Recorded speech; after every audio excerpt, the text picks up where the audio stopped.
بسم اللہ الرحمن الرحیم۔ السلام علیکم ورحمۃ اللہ وبرکاتہ۔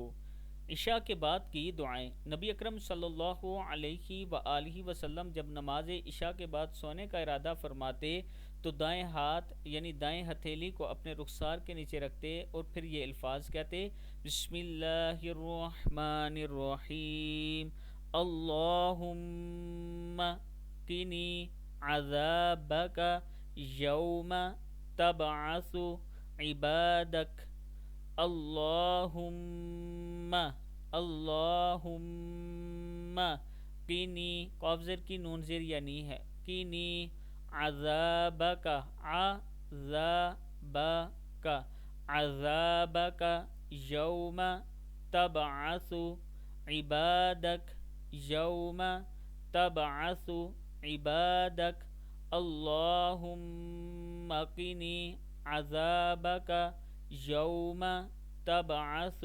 عبادک۔ اگر یہ میرے ساتھ آپ 3-4 بار یہ دعا پڑھ لیتے ہیں تو انشاءاللہ یہ آپ کو زبانی یاد ہو جائے گی۔ اے اللہ مجھے اس دن کے عذاب سے بچا جس دن تو اپنے بندوں کو اٹھائے گا۔ اللہ کے حضور ہر روز یہ دعا کیا کریں۔ السلام علیکم ورحمۃ اللہ وبرکاتہ۔